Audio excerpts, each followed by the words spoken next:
Il palo è stato da sempre un elemento essenziale dell'edilizia e dell'urbanistica lagunarie veneziane.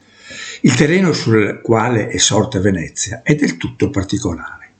Sotto la terra emersa troviamo un primo strato di fango che è un riporto alluvionale ed un successivo strato compatto di argilla e sabbia chiamato Caranto. Quindi per costruire edifici nella nostra città è sempre stato necessario dapprima solidificare la zona, piantando dei pali di legno appuntiti, in genere di larice e di rovere, corti e nodosi, fino a raggiungere il Caranto. Le fondazioni degli edifici veneziani sono formate da pali di legno che sostengono uno zatterone di tavole e su questo si elevano le fondazioni di blocchi di pietra d'Istria.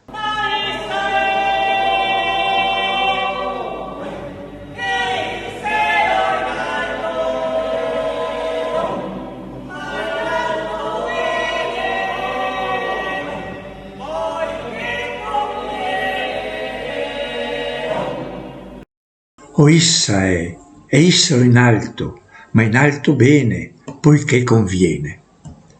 Abbiamo sentito l'incipit di un canto, o meglio di una cantilena, ma che si può chiamare anche ritmo, che si sentiva durante il lavoro di chi, con enorme fatica, sollevava il maglio o mazzapicchio per poi abbatterlo sulla testa del palo da conficcare nel terreno.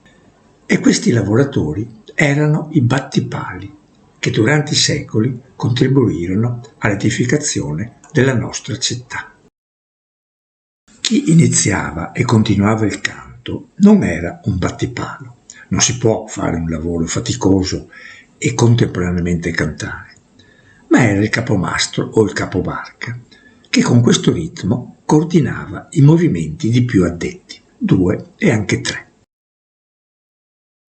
Quello che esaminiamo e quello che abbiamo ascoltato e che ascolteremo è un testo, uno dei tanti che venivano improvvisati e che prendevano spunto dalla storia e dagli emblemi della Serenissima, da eventi popolari vari e anche da quelli che ricordavano la fede e la religione, ma tutti avevano come solo scopo quello di ritmare il lavoro.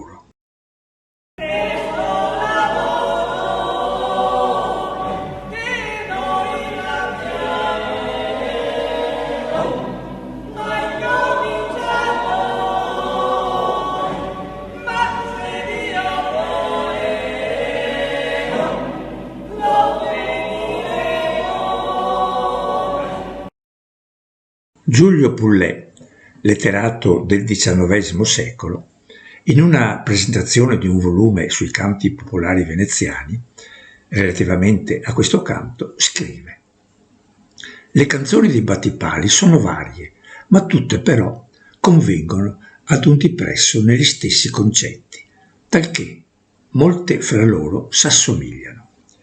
Ed uguale poi per tutti alla musica, la quale ha un suono triste, monotono e finisce costantemente in un ritornello che somiglia ad un grido prolungato. Il canto, sempre tramandato solo raramente e come già accennato spesso inventato al momento, fu registrato per la prima volta nel 1954 a Pellestrina da Alan Lomax, famoso etnomusicologo statunitense, e successivamente trascritto e riportato da Roberto Leidi e a Venezia da Umberto da Preda e da Luisa Ronchini. Lo sviluppo della linea melodica, rappresentato nella seconda parte di questa immagine, è invece parte di una lezione registrata dal musicista Luigi Nono a Venezia in una data non precisata, compresa fra il 1962 ed il 1965. E ciò ad ennesima conferma di come anche famosi musicisti abbiano studiato il cosiddetto canto popolare e ad esso molte volte si siano ispirati.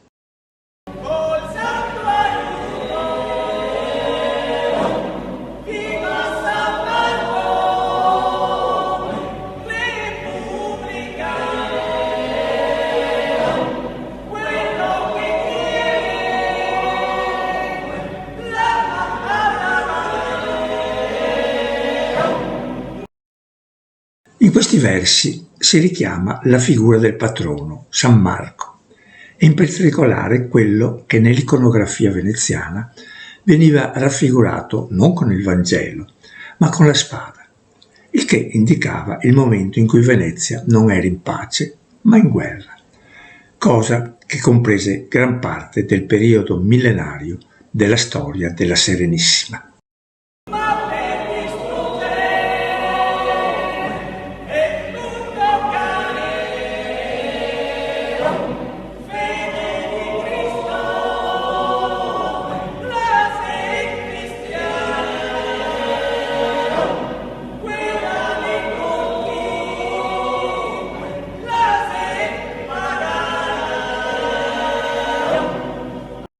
Per un lungo periodo le guerre furono contro l'impero ottomano e quindi anche il popolo nei secoli successivi ricordava solo le vittorie, come ad esempio quella di Lepanto del 1571. Riportiamo ora in questa immagine uno dei tanti testi che furono cantati nei secoli. Un testo in cui si invocano i santi, Dio, Cristo e la Madonna, ma anche si sente inneggiare al leone di San Marco, come già ricordato, quello con la spada al posto del Vangelo.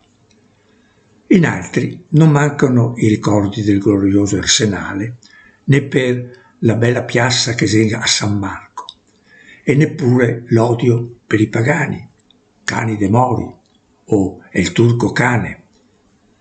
A volte si trovano degli sconfinamenti che potrebbero definirsi triviali se non fossero bonari e privi di malizia. Il tutto è quindi un assieme di sacro e profano, di nostalgico e positivo, d'avventura e di fierezza, un miscuglio di doti e di debolezze che furono poi quelle del popolo della Serenissima. Il canto che avete ascoltato però a strofe separate, potrete ascoltarlo interamente nella armonizzazione di Giorgio Vacchi, scritta appositamente per il Coro Marmolada di Venezia.